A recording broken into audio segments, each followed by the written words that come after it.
You mean to tell me that your son was diagnosed with cancer, and not only is he cured, but you started a foundation to provide funding for the research that helped him to get cured? Is that what you're telling me? 100%. I mean, God is good, right? So absolutely. Not only was he diagnosed initially and you guys went into like whoa mode, like where are we going to go? And you realized that actually the best kind of research was in your backyard. Is that right?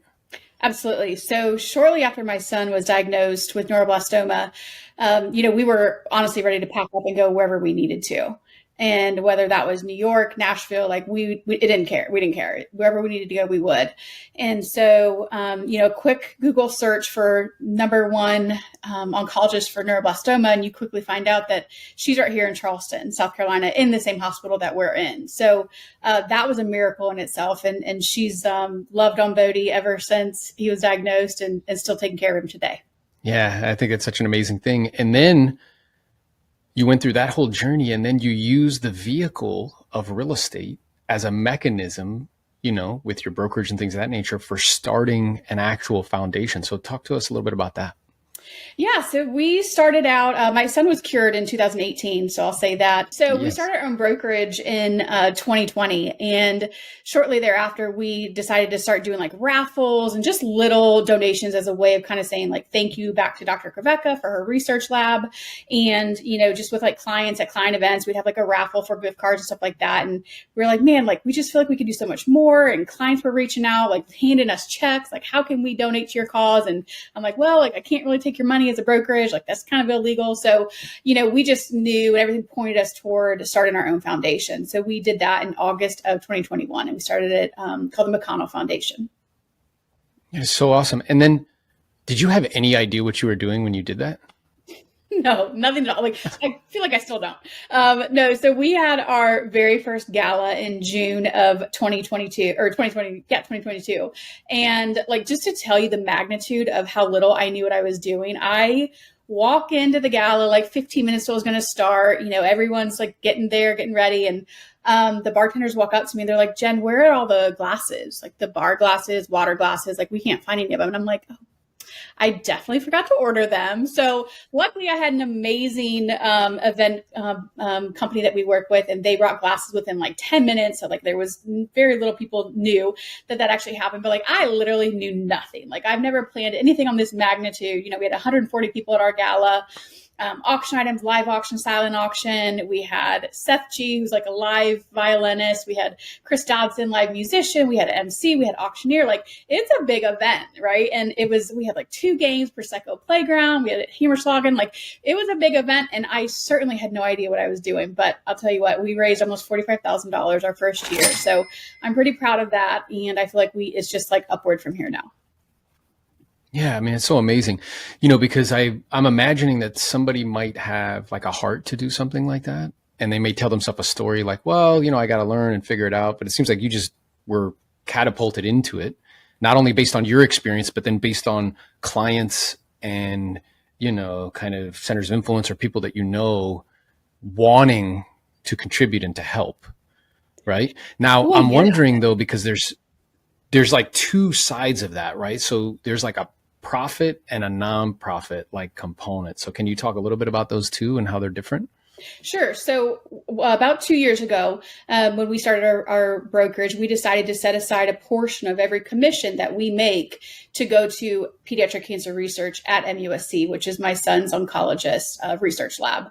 So we started doing that. And then we felt like, well, you know what, like we can do so much more outside of just what we do. Like we're a small boutique brokerage. Like I know that we can do more.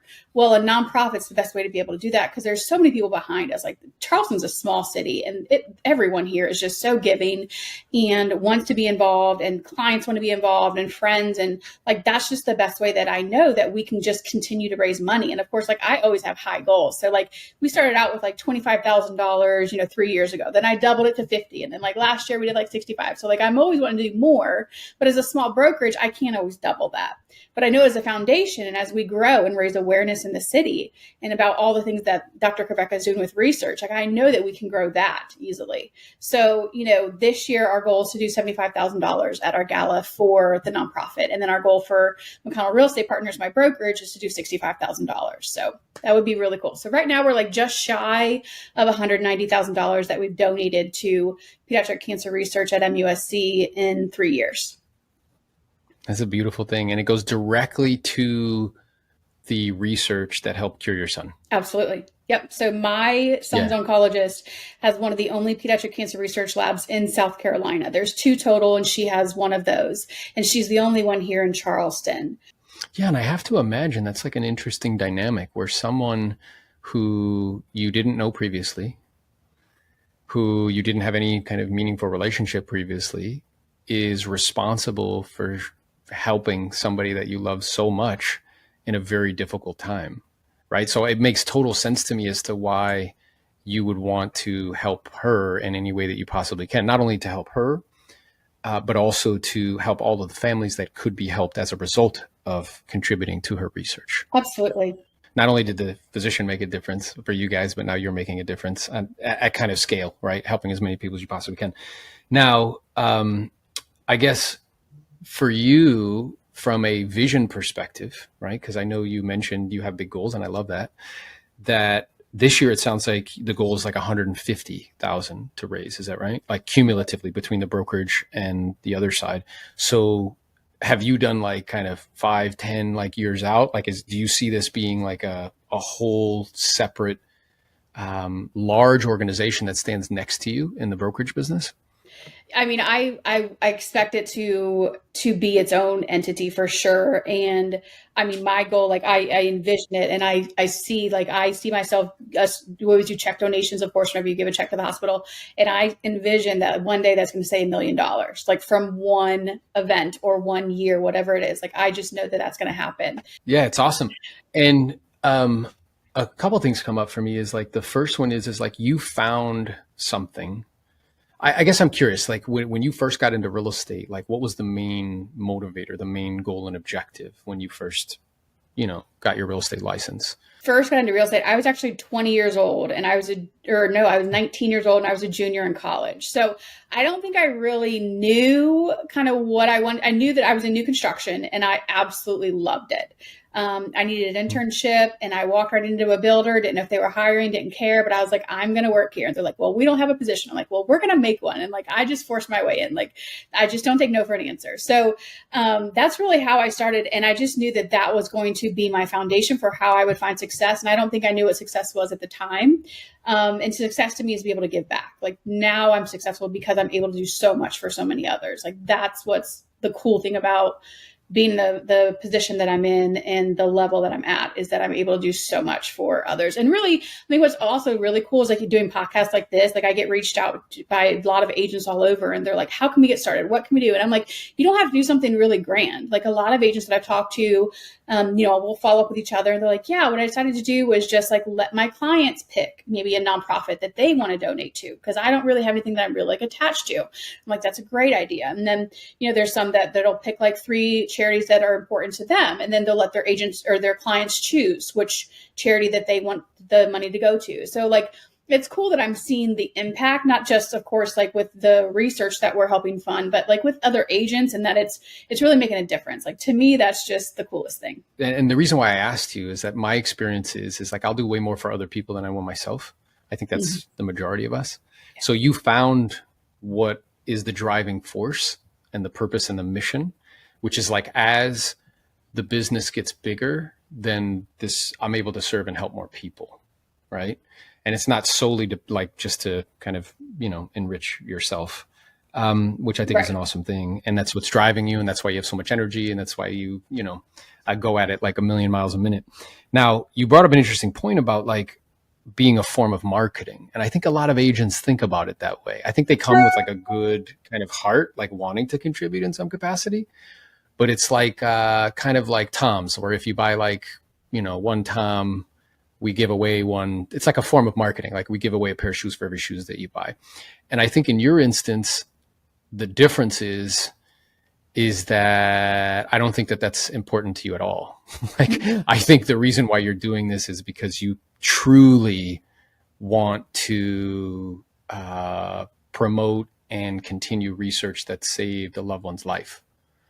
Absolutely. And I mean, just to raise awareness, if nothing else, like even Yeah. if one person who listens to this podcast is like, wow, like there's an awesome research lab in Charleston, South Carolina, like, all right, job done. Like that's good enough. Right. So raising awareness is everything for us. But I mean, it took some time. Like we had to really talk it through with like mentors and business coaches, and like, it's hard to say like, oh, I'm very philanthropic. Like that's not something people want to talk about. Like I'm like, I'm going to do this regardless. Like I don't need recognition for it. But then when you look at it like, well, you're doing so much, but like, do you realize how much you can do if other people join you? And I'm like, yeah, that clicks for me. Like that. Then it's like, the more I put myself out there, the more attention I get, I actually can serve and expand more. Yep. Right. What would you suggest to an agent who has a heart and wants to do something like this? Because I know there's two routes you can go. One is what you were initially describing that other agents might do, which is to find an operational partner, meaning like somebody who's already has an organization and you just provide them with capital and they do what they do. The second is what you've done, which is requires a lot more time, energy, effort, and resources, which is to actually have an organization. And in that organization, there's probably staff and it's like a whole thing, right?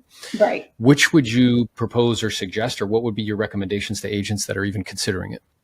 I think that when people have approached me, there's a very clear path. Like people aren't like, should I do a nonprofit? Should I just donate proceeds? And I mean, there's usually like, I'm going to start a foundation, or I'm just going to donate to nonprofits. I think people just have that in their hearts. Like you just kind of know, like when the time is right. So I think that if you don't have that feeling that like you can really manage this and it's not going to fuel you, like I feel like ours does, definitely hook up with an amazing nonprofit in your area. It could be collecting food. It could be with pets. I mean, there's just so many, like there's so much that you can do with the schools. I mean, there's just so much to do. Sounds like the blueprint is first find something that you're like really have a heart for, passionate about, whether it's children, whether it's, pediatric oncology, whether it's feeding homeless people, whatever it is that you're truly passionate about. And that's step number one, right? To get clarity on that. Mm-hmm. And then it sounds like step number two is to either reach out to somebody like you if they really want to do it on their own, recognizing that there's more time and energy and effort involved in that. Mm-hmm. Or find, someone local, like that, an operational partner that you can just start to pour into. And then maybe you start to show up to their events, and that's like your kind of, because they'll probably invite you to events as you contribute. Right. And then you can get a glimpse of like, okay, what is this? And is this something that I want to go further with? And then in either one of those options, it's like making sure that you incorporate it in everything that you're doing. So we have, printed bound magazines that we give to all new clients. And then we have bound books that we give once they're closed. I mean, and there's, full pages about our mission, which is, of course, pediatric cancer research. So you definitely want to incorporate it into your listing presentation to buyers. They should know that as well. And when they close, they should be reminded that a portion of my commission is going to X, Y, or Z. And again, if you don't have that passion, like if you're like, oh, like I just haven't found my groove yet, like what I really am passionate about, then, allow your clients to pick that charity. You never know. You learn so much about people when you ask them what charity they want to donate to. I mean, there's so many wonderful ones, and maybe you'll find your passion through that, Yeah, I just had an idea. It's like if let's say your clients pick a charity, and then you keep in your database or in your CRM, and like when their birthday is, and you could just be like, hey, we donated $25 to your charity this month, or $50 to your charity this month that you did last time. That's like really cool. And it's also very personalized, right? Absolutely. Very cool. What I'm aware of too is that that world is of events and raising money. And I'm aware that there's also a blueprint for that. So if somebody who's kind of thinking to themselves like, hey, like maybe I do want to go down the foundation route, I know that has a whole separate like attract, convert, deliver mechanism. Like we're attracting people to what we're doing, whether it's with entertainment, this or that. Then there's a conversion mechanism, which somebody's going to have to get on stage and talk and make the ask. Yep. And then there's a delivery mechanism, which is like under your seat. Here is the thing to fill out, like that whole thing. So like if somebody's interested in going down that route, I think it's important for them to understand like what they're getting into. So like, Oh, what would you suggest?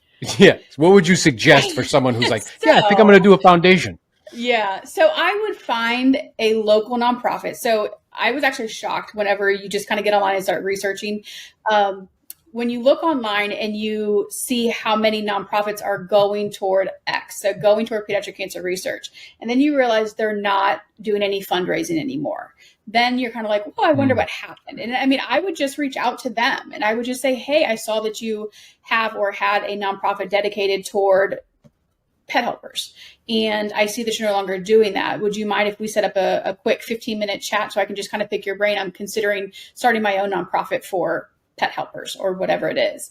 And really just get the, the nitty gritty, the dirty, that stuff that you probably don't hear about or really think about. And, find out really like, all right, this is a huge commitment. Like I have meetings just as much for real estate as I do for my nonprofit, especially come gala Really? planning time. So yeah.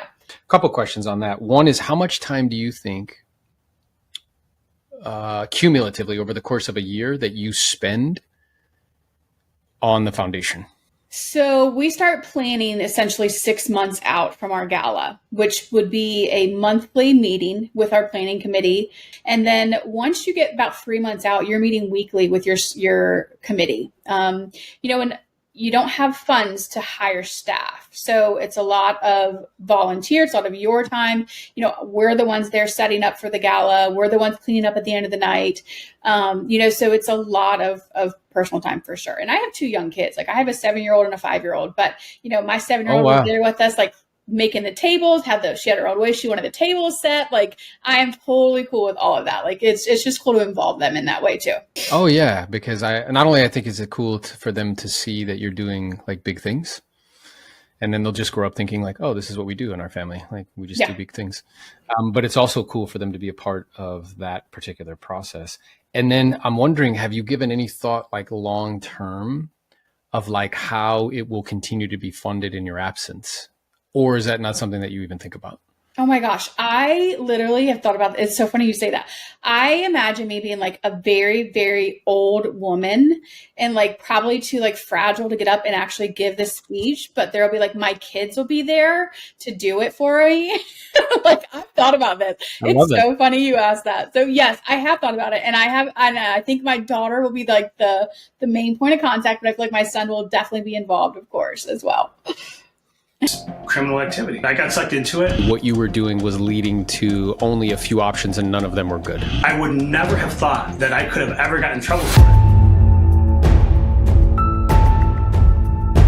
I think if someone was to look at you, Sohail, they would say like, wow, here's a guy who's like super polished, super professional, super well dressed. But that's not the case. Is that right? No, that's not the case. Growing up, I had actually a really good life. My dad did very well. We lived in an affluent community. And unfortunately, life took a turn for my family, which created circumstances to the point where I felt when I was 18, I was kind of on my own. My parents were going through divorce. They left me in this big house by myself. And what happens? You have friends. I felt very lonely. I invited my friends over. And I got mixed up with the wrong crowd. Nightclub lifestyle, the people you're becoming involved with, just like in the movie, is criminal activity. And I got sucked into it. It was the worst thing to ever happen to me and the best thing to ever happen to me. I spent 2 years of my life away in prison. And I say that now because I feel like going through what I've gone through, I can actually help people and get them to understand that life's always going to have challenges, but that doesn't determine who you are. And as human beings, as people, part of our job is to take these challenges and overcome them in a positive way. And when you do that, you can show somebody how you did it. So then when they're going through that same challenge, they have somebody that can help them through it and know that there's always light at the end of the tunnel. I really didn't think I was doing anything wrong, truly. As I said, I'm not an angel. I've done a lot of things wrong. This was one thing I just didn't think I would ever get in trouble for. And at the time, there was mandatory sentencing guidelines. And so they sentence you based on what they think that you had in your possession, right, et cetera, for any controlled substance, which is what I got in trouble for. And originally I got boot camp. And it was going to be 6 months boot camp, 6 months halfway house, 6 months house arrest. So total of 18 months in somewhat of a confined area. The problem is that having never been in trouble, unfortunately, I became very suicidal. I got to the point where I attempted suicide, but it didn't work. And but at the time, so my charge at the time wasn't as bad. I just had to, I had to go to boot camp. But for me, I've never been in trouble, so it was the worst thing that's ever happened to me. So I thought to myself, because I was going to self-report, meaning that I would fly to Pennsylvania, just turn myself in to the boot camp and go through my boot camp. Well, I had this bright idea, which is, I'll end it, and then I don't have to go, and I don't have to worry about booking a plane ticket to Pennsylvania. So silly me, what I did was I attempted it, and it didn't work. So I didn't turn myself in, which was on a Friday. That Monday, I had to call my attorney and tell him that I didn't show up to my prison sentence, my boot camp sentence. And so what ended up happening was that boot camp sentence turned out to be a 2-year sentence because I didn't turn myself in. And then I had to go through the federal prison system. I saw the worst of the worst, and as good as it can get, I think I had a chance to deal with that as well. So a total of 18 months in the federal prison system. And then I had 6 months of halfway house, which I finished up in 3 months, and, then was on parole. And it was the best thing to ever happen to me. It was, miracles come in different forms, right? Looking back, my charges actually weren't that bad for what they charged me with. I ordered supplements from a bodybuilding website, and I never got caught with anything. I didn't think I was doing anything wrong. What ended up happening was I was getting phone calls from federal agents. I thought it was someone screwing with me. I'm like, they're like, this is so-and-so from the DEA. We want to talk to you. You're not in trouble. And I would just, I would say something and hang up because I couldn't believe it, right? I'm like, this is someone playing a game on me. Until I got a phone call from my attorney. And he said, hey, you need to come to my office. I need to talk to you. And I said, why? And he goes, well, the feds want to indict you because you've been buying drugs from these 2 guys. So, I was in shock. I mean, my throat fell into my stomach. I couldn't believe it because I took it as a joke until then. So I went and talked to him, and essentially what was happening was the agency, the federal agency, busted these 2 gentlemen that were running the website, which was called Best Buy Supplements. They sold bodybuilding supplements, and they also sold some things to help with like fat reduction and growth hormone production, et cetera. And so they busted the website, and then they indicted 118 people in 40 different states, and I was one of them. And again, couldn't believe I was in trouble. Never had someone come to my house. I was never arrested. What they did was they tracked the shipping records over the course of 4 years and indicted me off the shipping records, the UPS shipping records. It seems like at that stage in your life, there was like this unwillingness to accept like reality in a way, right? Where you were doing these things, you were running with the wrong crowd. And even as it started to progress all the way up until the point where you didn't show up, it was like this unwillingness to face what was true. Very good perception of what I'm telling you. It was to the point where I didn't believe that I was really in trouble until the morning I turned myself into downtown Chicago. It's called the Metropolitan Correctional Center, the MCC. And when they put me in a holding cell and shut the door, the iron bars, and you grab them and you can, there's actually a hallway in the window where you can see out into downtown. And I realized at that moment, like I'm not getting out. It took that much to realize it's, and unfortunately, I'm sure in things that so many people go through, they don't realize. They think they have time, or they think that it's never going to happen to them. And then once it does, it's too late. Yeah. And I think that's true in like any kind of area in life. I think when you're young and very like impressionable and you have a lot of things going on and dealing with emotions, all it takes is getting, we talk a lot about how proximity is power. And in this instance, you just got proximity to people that were influencing you in a way that would not serve you. And as far as like this willingness to accept or acknowledge, whether it's, your physical body, your spiritual life, your financial life, your relationship life, that if I'm engaging in behaviors that with a high degree of probability lead to a specific destination, imagining that that's not going to happen is not a realistic kind of strategy or approach. And the good news is you just had the good fortune of that being stopped early. Yeah. Right. Because you could have went down a whole, I could be talking. I mean, first of all, we wouldn't be speaking to each other.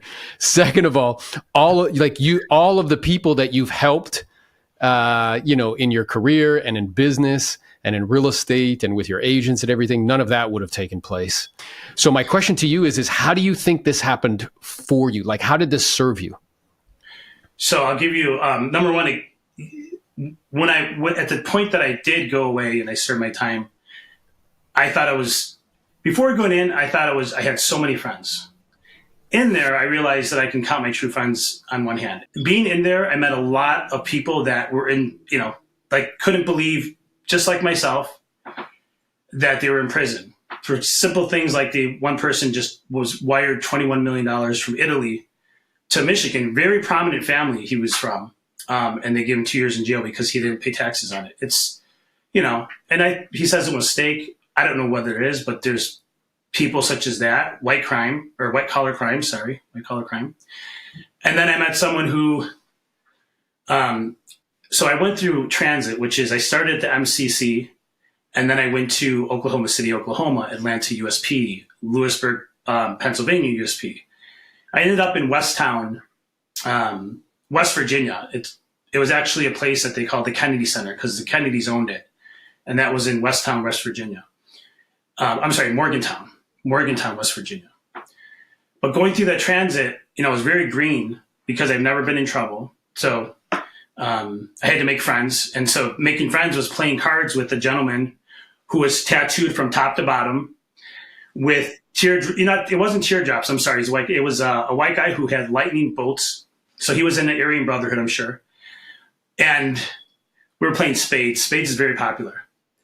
And I said to him, I'm like, man, his name was Bill. I said, man, Bill, I have 2 years. 2 years. I don't know how I'm going to do it. I said, how much time do you have? And he looked at me and leaned in and he said, I have 4 life sentences, dog.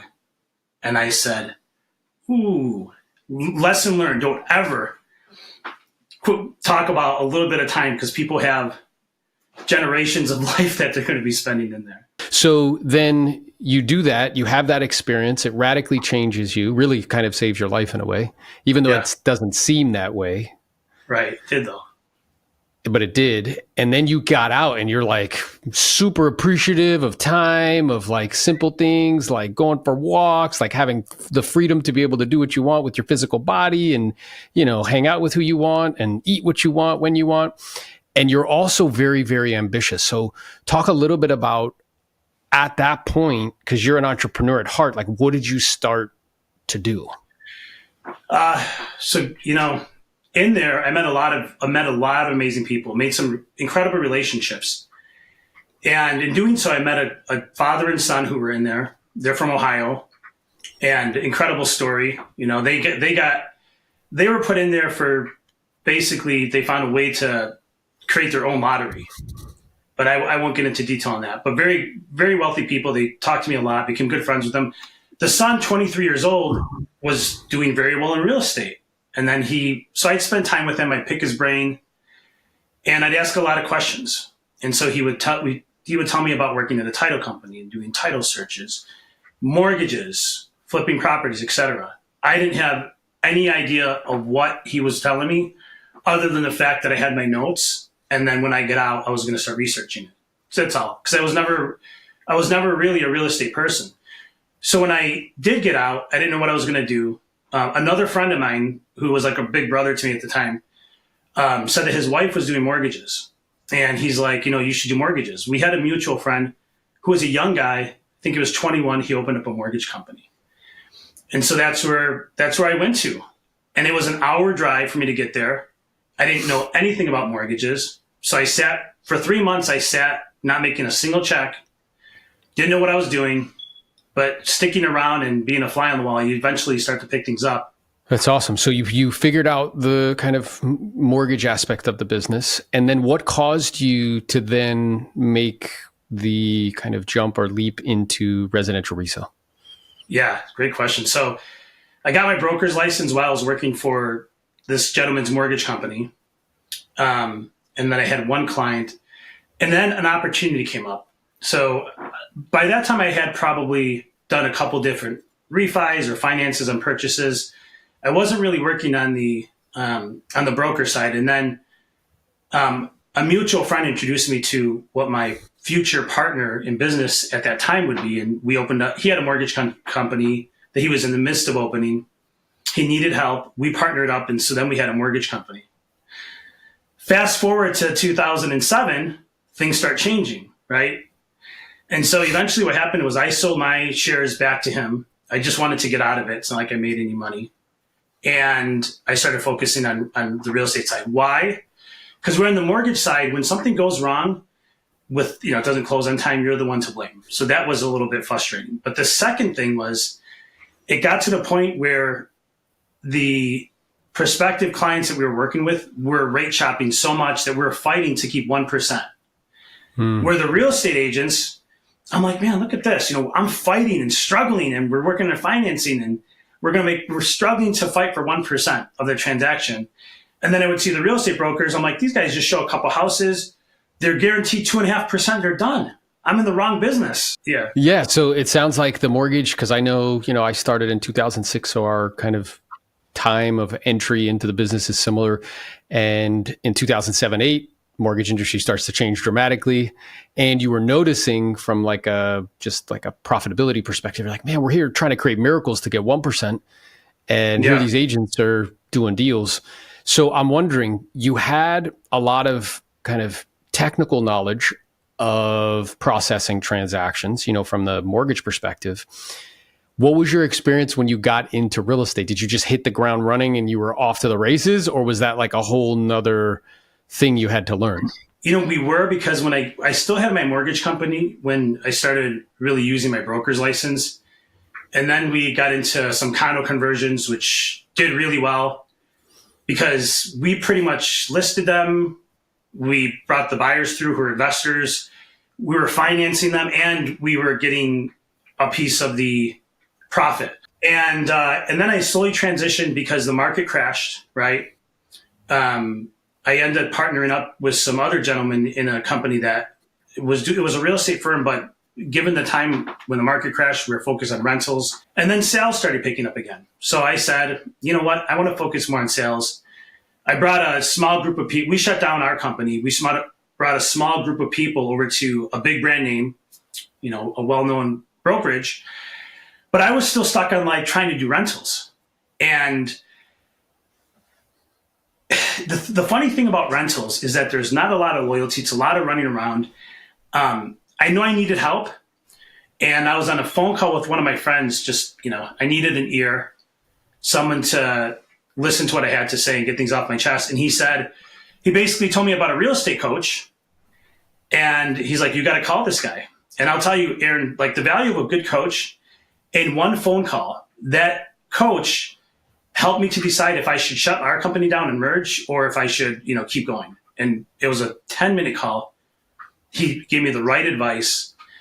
After that, he taught me I never really prospected before. So he taught me how to prospect. He taught me how to provide better service, how to manage my schedule better.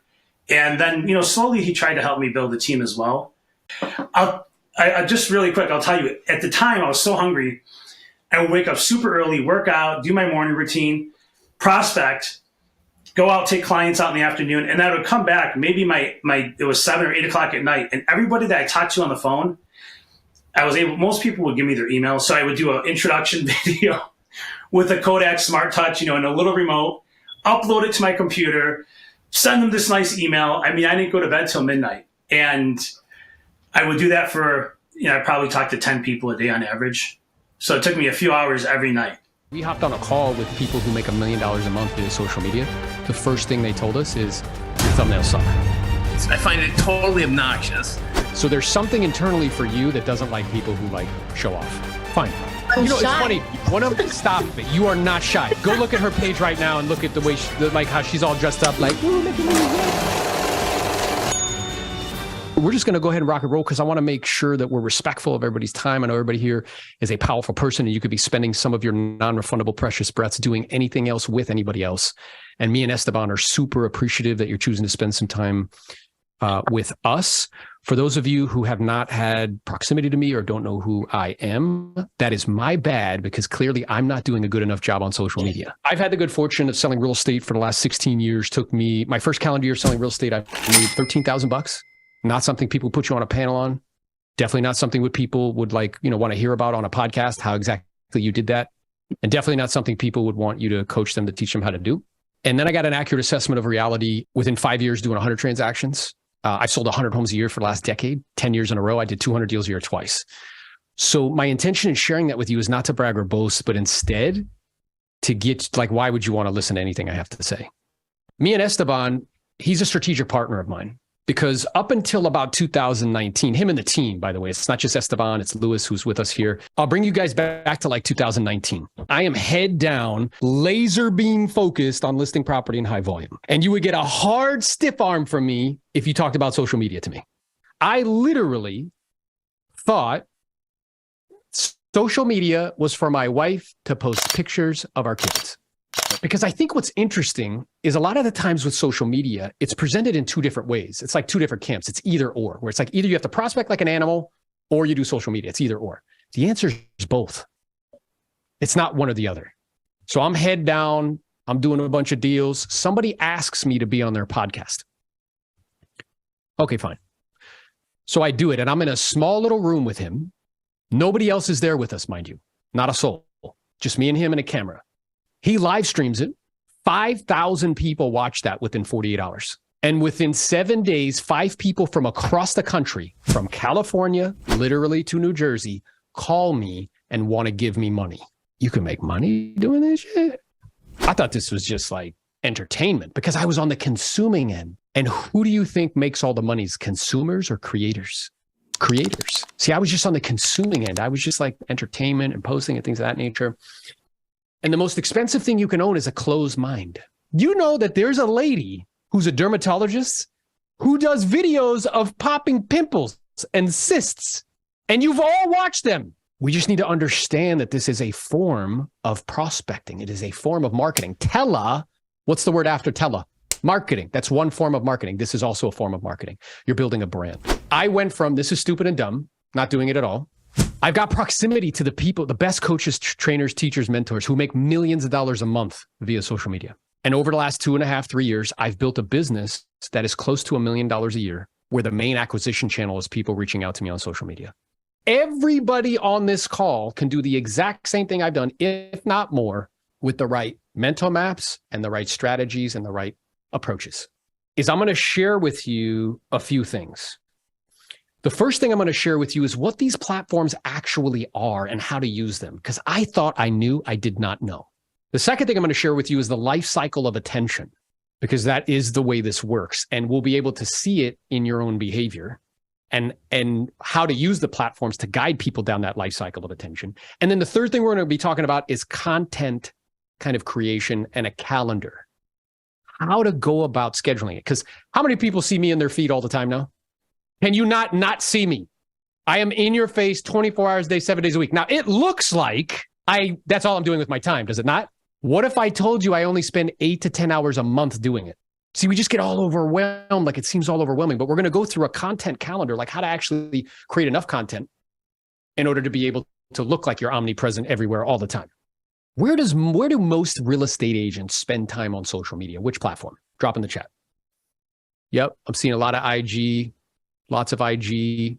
My experience is agents spend the majority of the time on IG.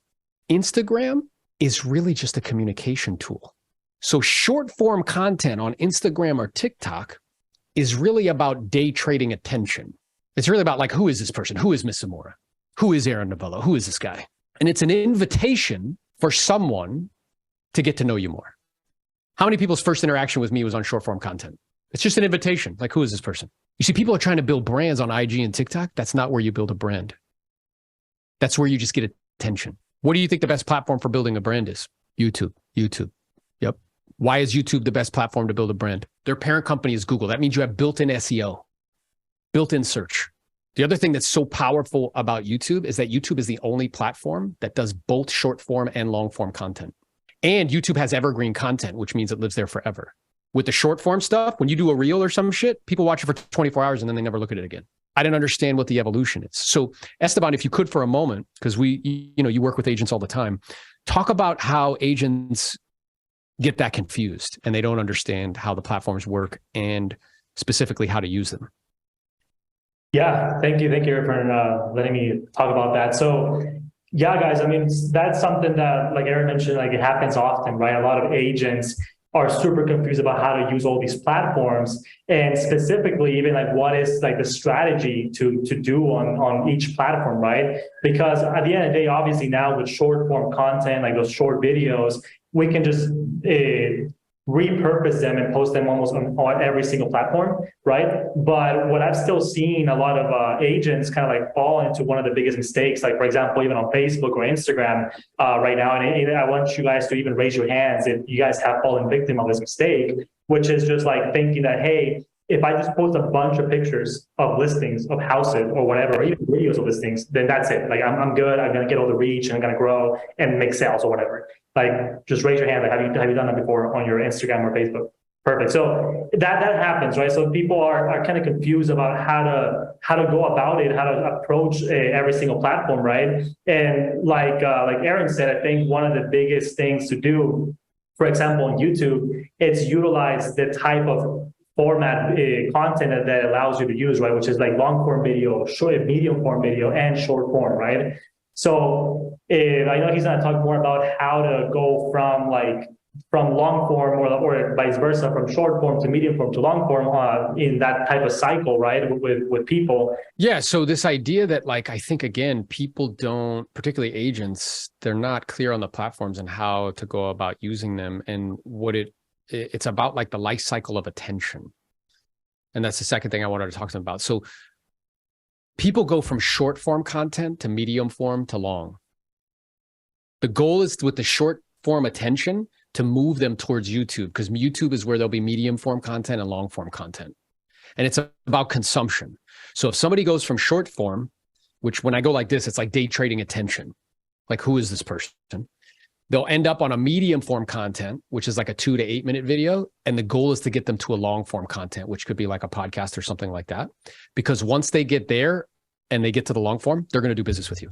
Yeah, I was going to actually add to that I think something I want to highlight to you guys is really the power of being able to make long form content and the benefits of it, right? Because like Aaron was talking about the short form, medium form, and long form, right?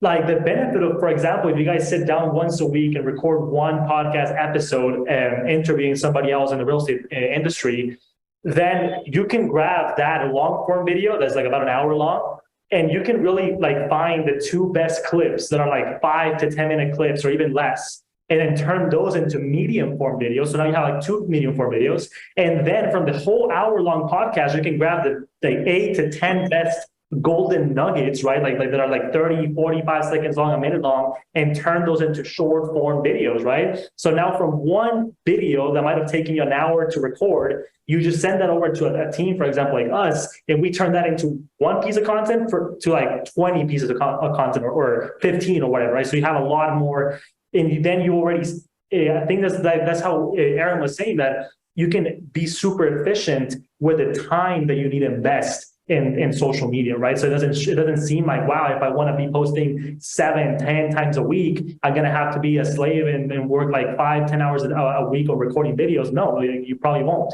if you do this type of like strategy too, right? So I think that's one of the biggest benefits of that, yeah. Yeah, and I think that's wonderful because it's this idea of like, again, the way that this is usually presented to people is it's like either or. It's either you're going to prospect all the time or you're going to do like marketing. But the answer is both. The second thing I can do, what Esteban said with the medium form content.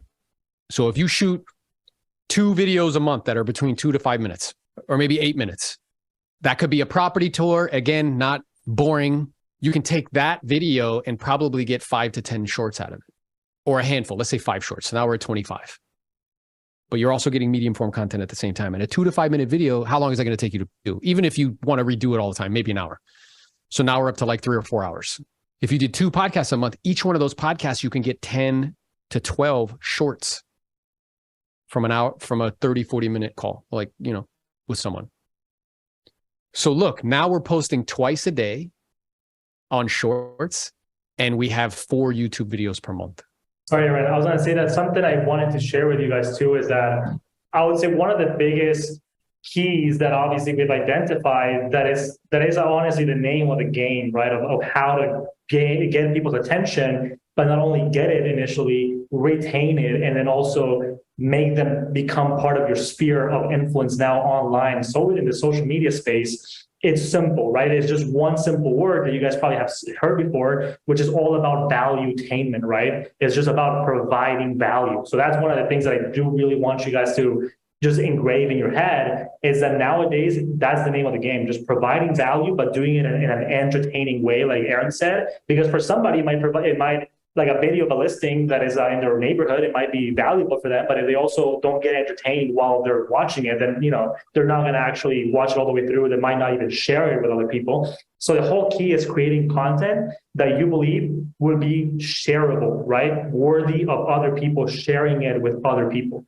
Because that's one of the things that the algorithms value the most. If they see a video that just got posted and people are already saving it, sharing it, commenting, all sorts of engagement, that's what they want to really promote the most and keep on like promoting it to more and more and more accounts. Because the main goal of any of these platforms, right, is to keep their people, their users, the most amount of time possible on the platforms, right? So they see content that is being accepted by everybody really well, and they are enjoying it and watching it even all the way through on the video. That just means more time their users are going to be on their platform. So they want to promote that piece of content more and more and more. And that's how videos go essentially viral, right? So that's just something I want you guys to keep in mind, the whole valuetainment, right?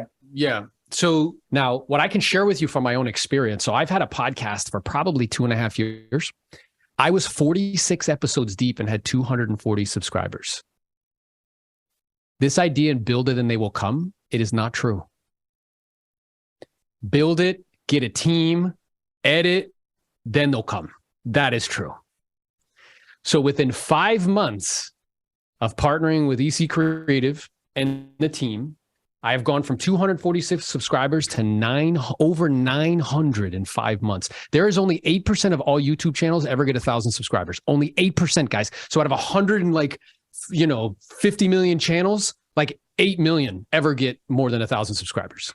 Esteban, if you could drop in the chat, if people want to have a conversation with you, like about what it is that you do and like that sort of thing, drop in the chat like a Calendly link or something where they can connect with you and set an appointment.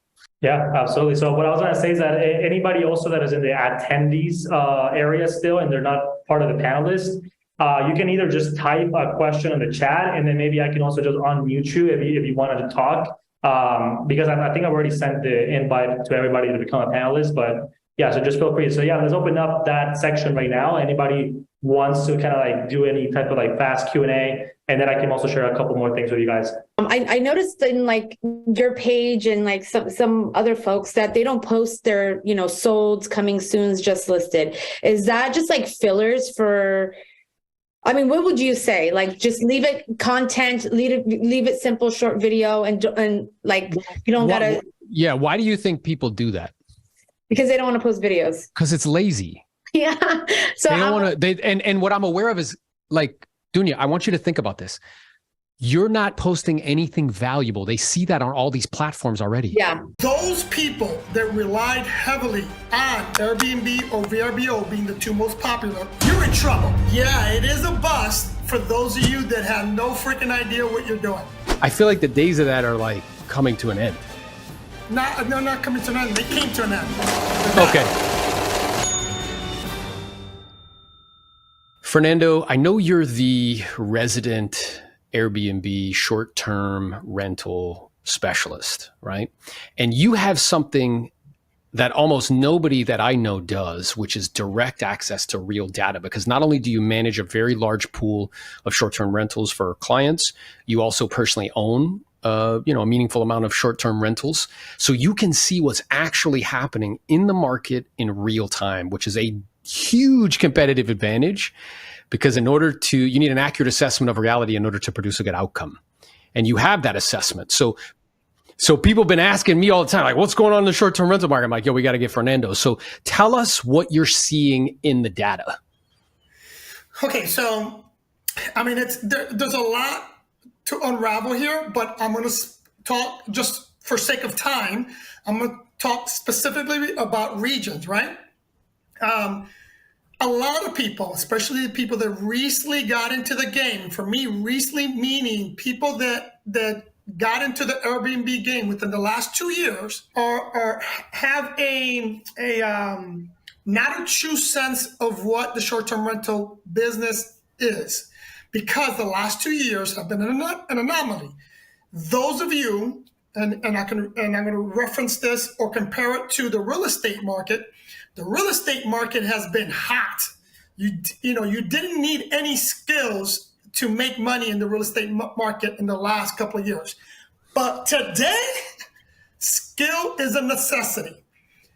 In the short-term rental game, it's the same, right? In the last couple of years, you can put anything on Airbnb and you were going to be successful. It really didn't matter. Today, it matters. And what matters most is not only skill, but data. And data and every company will kill for data.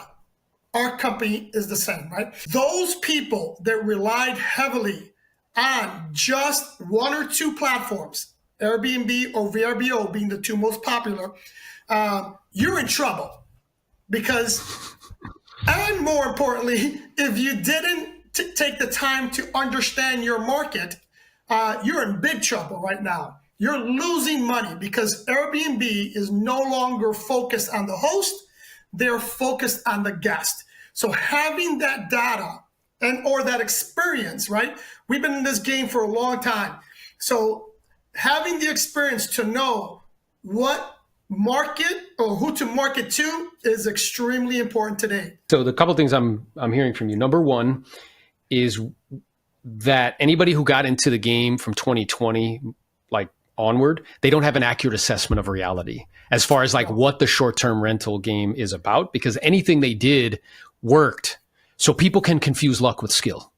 Correct. The second thing I'm hearing from you is that in the short-term rental game, just like in the residential resales game, that when times get tough, only the skilled get paid.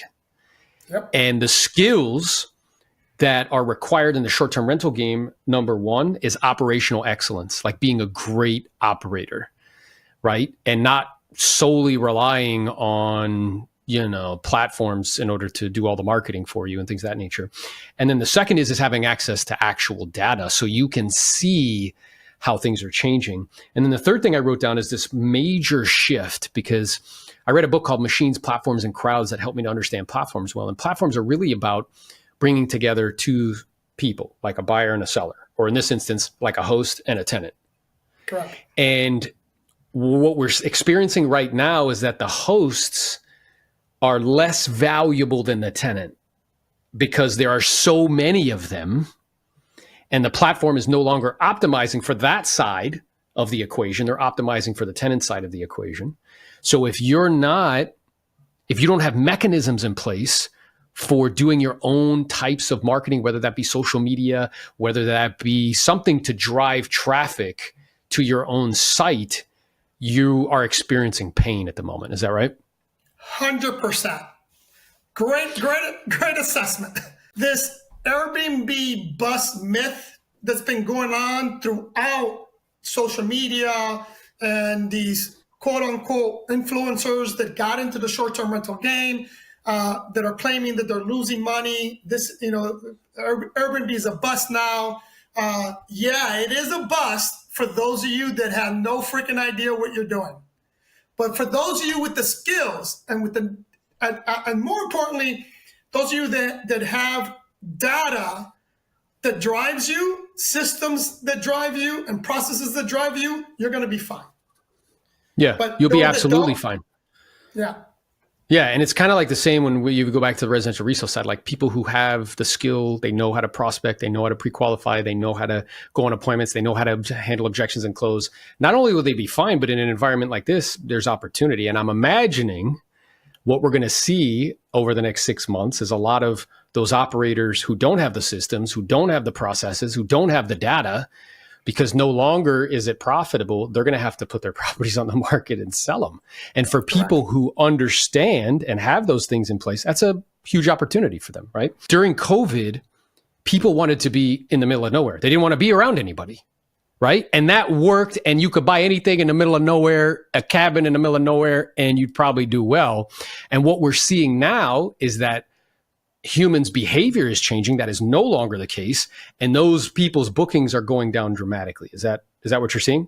Right. The mountains of North Carolina were extremely popular, in 2020 and 2021. Everybody wanted to get away. They wanted to, and people couldn't, a lot of people, and to a certain extent, some still are, were working remote, right? You're not allowed to go to the office anymore. So they were taking advantage, and they were going to these remote places. And people were they were being sold this idea that, hey, buy this property because you're going to be able to make X. And they were showing the numbers. For example, in 2021, realtors were showing what the numbers, their short-term rental income was for 2020. And in 2021, it was still good. But in 2022, those are the people that I said are hurting because they thought that what was happening in 2020 and what was happening in 2021 was going to continue. And clearly that is not the case today. In fact, we were having conversations with someone and they were sending me those types of properties. And you said to me, they're partially right. like the vehicle, this is a good vehicle. What's happening though is that if you look at like occupancy rates and kind of income for 2022, you will see even in, towards the end of the year or even like 6 months in, that dramatically is different than what was happening in 2021. So therefore, the prices that these people are asking for properties are not in alignment with what's actually true. But more importantly, here's what people need to understand. Airbnb is constantly promoting and saying that the ARV, which is the average daily rates, have increased 100%. That have increased now since in the past couple of years. They're steadily increasing. But the question is, are they increasing enough to cover inflation and to cover purchase price of the property? And they're not. Right? Occupancy rates are the same. The ARV is a little higher, but it's not covering the gap between inflation and your purchase price. Now, the other thing I think was interesting is I asked you a question about, and this came down to data too, like about these properties that are like, big and have all these amenities and all that other stuff. And this goes down to operation as well. And you were like what I'm seeing experientially is that if you think about the end user, there's a lot fewer of those people walking around who can spend that amount per night than there are for something that's closer to the equator. And in fact, due to that supply and demand difference, there's a lowered supply of that type of tenant and an enormous supply of those types of properties for them to choose from. Correct. And as such, you would people think I need to buy this big thing. And you're like, that's not what we're seeing in the data. There's not enough people that are going to pay for that in order for you to get a return on that money that's going to cost you to purchase that. So ideally, and you can look at the history of Airbnb or short-term rentals, because remember, this is another thing that people need to understand. Short-term rentals have been around way longer than Airbnb has. I remember as a kid renting a house to go on vacation, right? So that part has always been around. And you got to look at what the bread and butter of the short-term rental industry is. Today, here's who we market to. And again, it depends on where we're managing the property. Depends on, because we know our guests. We know who we're going to market to as our primary, and then there's the secondaries, what we refer to. So, for example, South Florida being South Florida, we market to vacationers, right? We market to families, but today it's smaller families. We don't have families with 5 or 6 kids anymore. We have families with 1 or 2 kids. So you need, at the biggest, it's a 3-bedroom, right? And then the other target for us, now that South Florida has become a financial hub, an attraction to business, we target to business travelers, right? A business traveler doesn't need a 4-bedroom house, but they could stay in a 2-bedroom house or even a 3-bedroom house if the price is right. But when I'm looking to invest in a property, I'm looking for a 3-2 or a small 3-2 or a 2-2. That's what I'm looking for, right? I can still do a 2-1 or a multi-unit property that has studios and 1-bedrooms. You actually paid other agents over $120,000 in referral fees in 1 calendar year? I did that. It was great to send that out.